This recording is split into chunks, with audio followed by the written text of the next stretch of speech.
वाराणसी, शिव की अनंत नगरी। रात का समय था। गंगा के किनारे हल्की हल्की हवा बह रही थी। दियों की लौ काँप रही थी, मानो किसी पुराने रहस्य को सुनाने के लिए बेचैन हो। कहते हैं कि वाराणसी में हवा भीगता कहती है, और आज वही कथा आपके सामने खुलने वाली है। प्रारंभ, देवताओं की सभा। कहानी शुरू होती है देवलोक से। समय ऐसा था जब असुरों की शक्ति बढ़ रही थी। ऋषि मुनि परेशान थे। यज्ञ भंग किए जा रहे थे और धरती पर भय का साया फैल चुका था।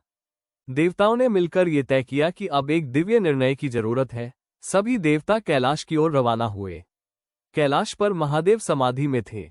देवताओं ने विनती की, प्रभो, धरती की रक्षा केवल आप कर सकते हैं। महादेव ने धीरे से अपनी आंखें खोलीं। उनमें काल जितनी गहराई थी और सृष्टि जितनी करुणा। उन्होंने कहा, धर्म की ज्योति बुझी नहीं है, वो बसदिशा खो चुकी है। इसे फिर से प्रज्वलित करना होगा। फिर शिव ने अपने जटाओं से एक तेजस्वी प्रकाश निकाला। प्रकाश इतना प्रखर था कि देवताओं को अपनी आंखें बंद करनी पड़ी। शिव बोले, जहां ये प्रकाश गिरेगा, वही स्थान मेरी अनंत लीला का केंद्र बनेगा। प्रकाश आकाश में अतिवेग से घूमता हुआ पृथ्वी की ओर गिरा। जहां प्रकाश गिरा, वहां दो नदियां बह रही थीं। एक ओर वरुणा, दूसरी ओर असी। इन दोनों के बीच की भूमि अचानक सोने सी चमकने लगी। फूल बिना स्पर्श के खिलने लगे। वायु में सुगंध फैल गई। पृथ्वी मानो अपने आप झुककर कह रही हो, स्वागत है, नाथ। देवों ने उस स्थान का नाम रखा, वाराणसी। जब महादेव इस भूमि पर आए, तो उनके साथ अग्निदेव भी आए। शिव ने कहा, ये शहर कभी नष्ट नहीं होगा। इसकी ज्योति बुझना नहीं चाहिए। अग्निदेव ने प्रण किया कि इस भूमि पर एक अदृश्य अनंत अग्नि जलेगी। उसी दिन से वाराणसी को अविनाशी नगरी कहा जाने लगा। कहते हैं पृथ्वी जब महाप्रलय से गुजरती है, तब बाकी सब कुछ जल या मिट जाता है, पर वाराणसी को शिव अपनी त्रिशूल शक्ति से ऊपर उठा लेते हैं, ताकि यह अनंत रहे। कई प्राचीन कथाओं में उल्लेख मिलता है कि वाराणसी में रात के तीसरे पहर एक अदृश्य सेना घूमती है। ये महादेव के गण हैं। पुरानी गलियों से गुजरते समय अचानक डमरू की हल्की सी थरथराहट महसूस होती है, लेकिन आवाज सुनाई नहीं देती। ये संकेत है कि आप शिव के क्षेत्र में है। स्थानीय लोग कहते हैं कि अगर कोई मन से डरा हुआ हो, तो इस समय गंगा किनारे जाने पर एक अजीब सी शांति उतर आती है। वो शांति गणों की उपस्थिति का आशीर्वाद मानी जाती है। बहुत समय पहले एक वृद्ध संत था। वो जीवन भर तप करता रहा, पर मृत्यु से डरता था। उसके मन में भय था कि कहीं अगले जन्म में उसे फिर वही संघर्ष न झेलना पड़े। एक दिन वह कैलाश पहुंचा और महादेव से प्रार्थना की, प्रभो, क्या मृत्यु से मुक्ति संभव नहीं?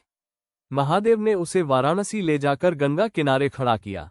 सूर्योदय हो रहा था और आकाश लालिमा से भरा था। शिव बोले, जिसने जीवन भर सत्य और करुणा का मार्ग अपनाया, उसका भय यहाँ समाप्त होता है। जो यहाँ अंतिम सांस लेता है, उसे मैं स्वयं तारता हूँ। संत की आंखें नम हो गईं। उसे समझ आ गया कि वाराणसी केवल शहर नहीं, यह मोक्ष का द्वार है। उस दिन से वाराणसी महाशमशान और मोक्ष नगरी कहलाने लगी। कहते हैं वाराणसी की मिट्टी में एक ऐसी तरंग है जिसे साधक महसूस कर लेते हैं। यहाँ साधना करने वाले ऋषियों को अक्सर अद्भुत सिद्धियां मिली। एक कथा में आता है कि एक युवा तपस्वी वर्षों तक इधर उधर भटक रहा था। उसे कोई दिशा नहीं मिल रही थी। एक दिन वह वाराणसी पहुंचा। जैसे ही उसके कदम गंगा के घाट पर पड़े, उसे लगा जैसे कोई हाथ उसके कंधे पर आकर शांत कर रहा हो। उस रात उसने पहली बार ध्यान में प्रकाश देखा और अगले ही दिन उसके भीतर इतना संतुलन आया कि वह महान ज्ञानी बन गया। यह वाराणसी की ऊर्जा की पहचान है। वाराणसी के रक्षक माने जाते हैं काल भैरव। शिव ने स्वयं उन्हें इस नगरी का कोतवाल बनाया। माना जाता है कि बिना भैरव की अनुमति वाराणसी में कोई नहीं रहता और जो भैरव की शरण में आया, उसे कोई नकारात्मक शक्ति छू नहीं सकती। पुराने समय में व्यापारी, साधु, यात्री सब वाराणसी में प्रवेश करने से पहले काल भैरव के मंदिर में प्रणाम करते थे। कहा जाता है कि तब उनके मार्ग की सारी बाधाएं अपने आप हट जाती थीं। एक आखिरी कथा सबसे आकर्षक है।